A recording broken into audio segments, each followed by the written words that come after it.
आगरा में पड़ा सीबीआई का छापा। रोहिंग्या बांग्लादेशियों ने ऐसा क्या किया? पूर्व मंत्री ने सीधा सीबीआई को बुला लिया। क्या कैंट इलाके में चलेगा बाबा का बुलडोजर? बंगले में कैसे घुसे विदेशी? सीधा राजनाथ सिंह ने लिया एक्शन। गोरखपुर के रास्ते एंट्री, वाराणसी में पड़ाव, रायबरेली में बनते कागज, फिर अलग अलग जिलों में ठिकाना। एटीएस का बड़ा खुलासा। ये वो लेटर है जिसने पूरे उत्तर प्रदेश को हिलाकर रख दिया है। योगी आदित्यनाथ खुद सोच रहे होंगे कि हमारे आवास से करीब 350 किलोमीटर दूर ये कितना बड़ा खेल चल रहा था, जिसे पकड़ने के लिए सीबीआई की टीम को पहुंचना पड़ा। अब तक रोहिंग्या और बांग्लादेशियों के मामले में स्थानीय पुलिस कार्रवाई करती है, लेकिन आगरा के कैंट इलाके में सीबीआई की एंट्री के बाद मामला गंभीर होता नजर आ रहा है। तो पहले पूरा मामला समझिए, फिर बताते हैं रोहिंग्याओं से जुड़े एक और मामले में एटीएस की जांच में क्या बड़ा खुलासा हुआ है। 2 पन्नों के इस लेटर में कुल 12 पॉइंट हैं, जिससे लिखा है बीजेपी विधायक और पूर्व मंत्री डॉक्टर जीएस धर्मेश ने 12 मार्च 2025 को केंद्रीय रक्षा मंत्री राजनाथ सिंह को लिखे गए इस खत में लिखा है, आरटीआई से मिली जानकारी के मुताबिक आगरा कैंटोनमेंट के वार्ड नंबर 2 के बंगला नंबर 46 में 235 मतदाता रहते हैं, जिनमें से 158 मुस्लिम समाज के हैं और बांग्लादेशी हैं। बच्चों को मिलाकर संख्या करीब 500 हो जाती है। इन्हें बंगले में बसाया किसने? इनका आधार कार्ड, वोटर आईडी कार्ड बनवाया किसने? और बंगला नंबर 45 में भी यही कहानी है। इसकी सीबीआई जांच होनी चाहिए।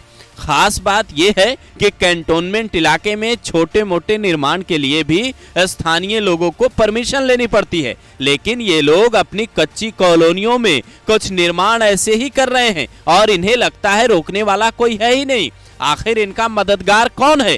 इसकी जांच की मांग बीजेपी विधायक ने जैसे ही की, सीधा सीबीआई के अधिकारी पहुंच गए। ईटीवी भारत अपनी रिपोर्ट में लिखता है, शनिवार शाम को नई दिल्ली से सीबीआई की एक टीम आगरा में छावनी परिषद कार्यालय पहुंची थी। उसने कई दस्तावेज देखे और अपने साथ ले गई। इस बारे में सीबीआई के साथ ही छावनी परिषद के अधिकारी कुछ भी बोलने से बच रहे हैं। अब इन आरोपों में कितना दम है ये जांच के बाद पता चलेगा, लेकिन अगर ये सच है तो फिर कार्रवाई कड़ी और बड़ी होनी चाहिए, क्योंकि बीते दिनों एटीएस की जांच में जो खुलासा हुआ है वो और हैरान करने वाला है। ये बात तो हर कोई कहता है कि पश्चिम बंगाल के रास्ते रोहिंग्या और बांग्लादेशी हिंदुस्तान में घुस रहे हैं और वहां उनकी मदद कुछ लोकल लोग करते हैं, लेकिन यूपी में इनकी संख्या कैसे बढ़ रही है जरा वो समझिए।